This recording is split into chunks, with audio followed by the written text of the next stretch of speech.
Bonjour mes frères, bonjour mes soeurs. Aujourd'hui, nous allons parler du miel. J'ai dit toujours, parler du miel est beaucoup plus que parler peut-être de l'excès. La Bible nous présente au verset, n'est-ce pas, c'est en proverbe que le miel, si vous trouvez le miel, mangez que ce qui vous suffit. Je pensais que ça c'était un bon conseil que dont nous pouvons peut-être parler un peu aujourd'hui. Et c'est vraiment dans le même sens que je remarque à travers le monde, les gens, quand ils ont un titre quelconque ou bien une opportunité quelconque, ils exagèrent, ils oublient l'entourage. L'Église ne doit pas être comme cela. L'Église est dirigée vers d'autres personnes. L'Église est là pour aider les autres. Vous constaterez que Jésus, à maintes reprises, il dit « Aimez-nous les uns les autres ». Chaque fois, il y a les autres. Quand vous avez un titre quelconque, quand vous avez une position de choix, et essayez de penser aux autres, soutenez les autres. C'est ce que la Bible nous appelle de faire. Et la Bible nous commande, n'est-ce pas, de ne pas aller à l'excès. Et vous vous souvenez du verset de Proverbe qui parle, par exemple, ne sois pas juste à l'excès. Je pense dans Proverbe, je ne suis pas très sûr, en Proverbe, en Ecclésiaste, nous ne sois pas juste à l'excès. Pourquoi te détruirais-tu? Ne sois pas méchant à l'excès. Pourquoi mourrais-tu avant ton temps? Et l'excès, en général, l'excès n'est pas accepté dans la parole de Dieu, dans la Bible. Et l'excès, même le monde parle de l'excès nuit, l'excès tue. Et vraiment, la Bible nous présente, c'est pourquoi elle est dit, c'est mieux d'aller avec la Bible. La Bible nous présente de très bons conseils dans un sens ou dans un autre. Je pense qu'il ne fallait pas. Oui, de Proverbe 25, verset 16. Si vous êtes là, nous allons commencer.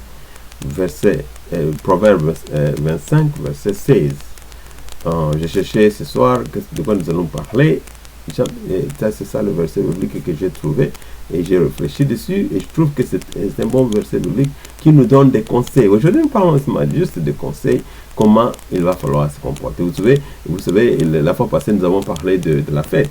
C'était juste le conseil dans le sens que la fête est bonne. Il faut festoyer. Un chrétien doit être joyeux. Par joyeux, tu peux avoir la fête, mais tu le fais en fonction de qui.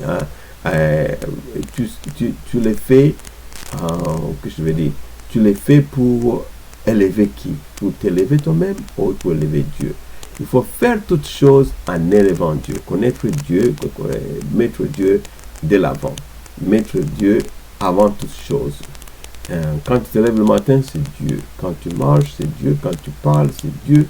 C'est ce que nous devons être. C'est ce que moi j'appelle marcher par la foi, mais pas n'est-ce pas, par la foi, mais pas par la chair, pas par ce que nous voyons seulement avec nos yeux.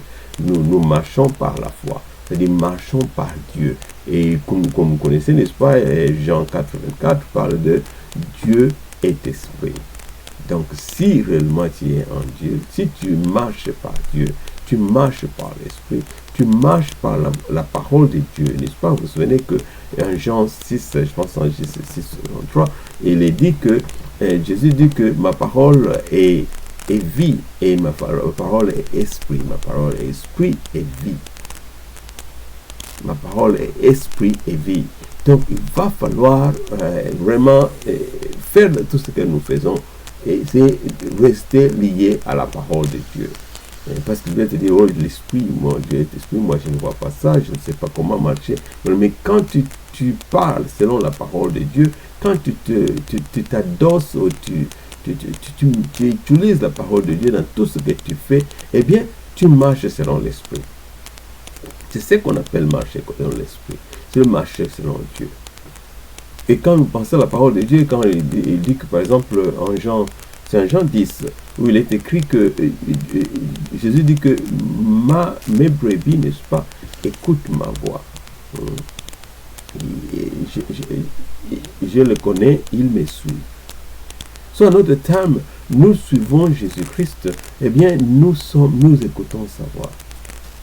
So, manger selon l'esprit, c'est ça. Alors, retournons à notre sujet. Notre sujet, c'est n'est-ce pas, ne pas manger beaucoup de miel. Proverbe 25, 16, c'est dit que si tu trouves du miel, il y a d'abord trouver le miel. Si tu trouves du miel, n'en mange que ce qui te suffit. De peur que tu n'en sois rassasié et que tu ne les vomisses. N'en mange que ce qui te suffit. Si tu trouves du miel, le miel est, n'est-ce pas, c'est quelque chose de sucré. Le miel, c'est ce que, n'est-ce pas, les abeilles fabriquent, après avoir fabriqué, et quelqu'un d'autre vient et il prépare ça, il prend, il met une bonne place, et toi tu viens, tu trouves. Si tu trouves du miel, il faut dire que le miel est arrivé là, et moi je me dis que quand tu trouves du miel, ça veut dire que tu trouves quelque chose de bon.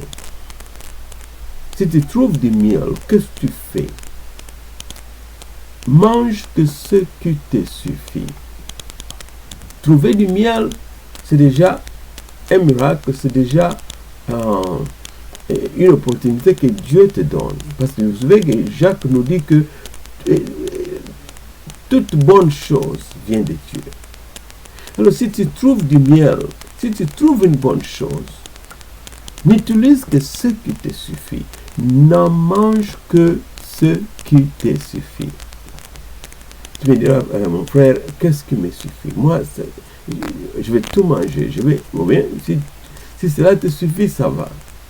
Mais nous tous, nous savons, nous pouvons bien sentir si nous sommes vraiment rassasiés. Comment est-ce que vous mangez? Mange que ce qui te suffit. Que ce soit à la fête, comment tu manges? Tu manges exagérément, qui veut dire que tu vas manger en louant, tu as pour Dieu ton ventre, ou tu manges que ce qui te suffit. Donc, le conseil ici, que nous puissions manger ce qui nous suffit. Mange ce qui te suffit, après tu vas survivre. Quand tu ne manges pas ce qui te suffit, tu te détruis toi-même. Donc le conseil aujourd'hui que nous devons retenir, si nous oublions tout, c'est manger ce qui nous suffit. Et c'est important de connaître la conséquence. Que si tu ne manges pas ce qui te suffit, hein, regarde ce qui va arriver, qui va t'arriver. Pour que tu n'en sois pas rassasié et que tu les vomisses. C'est bien d'être rassasié, mange que ce qui te suffit, ça veut dire que tu es rassasié, tu y as assez. Mais quand tu commences à manger jusqu'à exagérer, tu vas vomir. Et quand tu commences à vomir, c'est la destruction de ton corps. Tu te détruis. J'espère que nous tous, quelque part, peut-être, je ne sais pas s'il y a des gens qui n'ont jamais vomi. Quand tu vomis, tu vois ce qui se passe. C'est mal à l'aise, tu seras mal à l'aise dans la bouche. Je ne sais pas si vous pouvez vous souvenir de la dernière fois que vous avez vomi.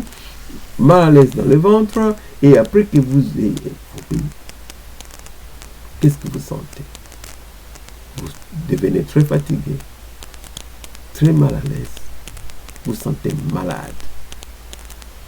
Alors la Bible dit, pour éviter tous ces ennuis, mange que ce qui te suffit. Autrement, tu vas te détruire. Tu n'en sois rassasié, et que tu ne les vomisses. Tu vas oublier même le miel que tu as trouvé. Le miel, ce qui goûtait encore bien, qui va sortir de ton ventre. Et ça, tu ne vas pas en bénéficier. Mange que ce qui te suffit. Pour moi, vomir, c'est aussi être, subir des mauvais sorts, souffrir, c'est être détruit parce que tu n'as pas été et tu n'as pas mangé ce qui te suffit. Manger ce qui te suffit, ça veut dire que le reste, essaie de donner aux autres. Mange ce qui te suffit, c'est-à-dire que tu manges avec les autres. Parce que quand tu gardes et tu es très égoïste, tu finis par vomir. La Bible nous dit, mange ce qui te suffit.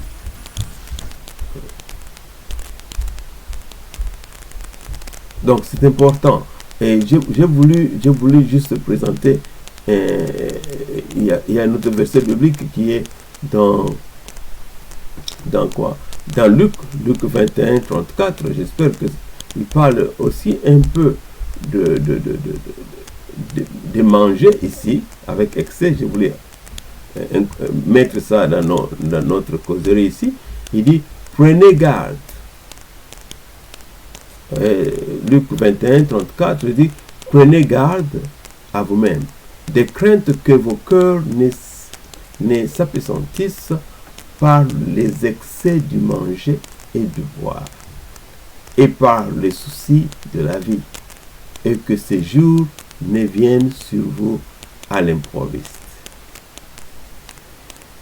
Donc, certaines personnes s'appuient sur manger et ils ne mangent pas ce qu'ils leur suffit. Ma compréhension dans les excès du manger, et quand vous mangez de manière exagérée, vous n'avez pas l'opportunité de bien réfléchir.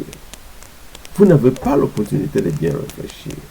Donc ici, c'est quand vous réfléchissez pas bien. Et ces jours-là, quand cela arrive, ici, mettre ça dans le contexte, les jours qui arriveront, c'est les derniers jours. Les jours, le Seigneur va retourner et toi, tu serais en mauvais état et tu pourras rester.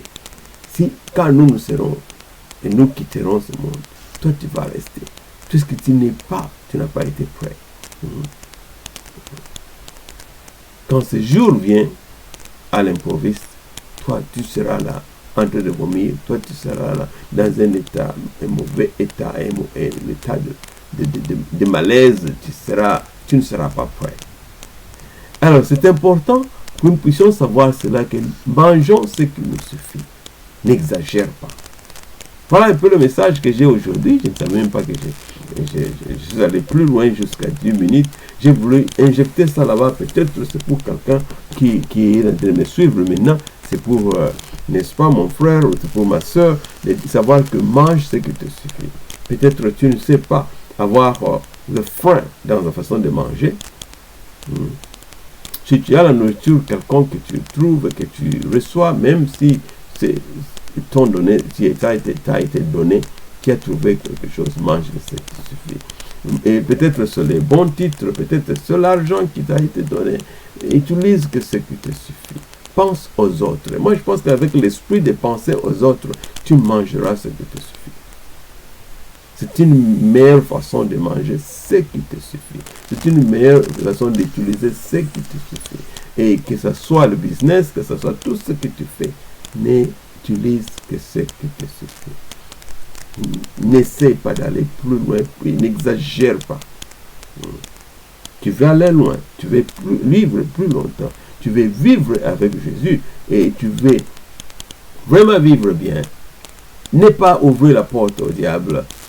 Mange ce qui te suffit. C'est au nom de notre Seigneur Jésus-Christ. C'est lui qui nous donne la sagesse de parler de tous ces versets bibliques. C'est lui qui nous donne ces versets bibliques. Lui qui est le commencement et la fin. Lui qui est de Jésus dont on parle. C'est lui qui est Dieu, qui est, n'est-ce pas, que Jean 1, dont Jean parle, dit que le commencement c'était Dieu, n'est-ce pas, et Dieu, et le commencement c'était la parole. Et c'est cette parole dont je parle. Et la parole était avec Dieu, et la parole était Dieu. Donc c'est important de courir à cette parole. Et la parole est tellement riche que nous ne pouvons pas tomber dans le désordre si nous nous appuyons sur cette parole, quel que soit ce que le diable essaie de lancer vers nous. Courons vers la parole, lisons et continuons à boire. Il faut boire seulement ce qui te suffit et tu iras très loin dans ta vie. Merci beaucoup, que le Seigneur nous bénisse, que le Seigneur te bénisse dans tout ce que tu fais. Soyez bénis. Au nom de Jésus. Amen.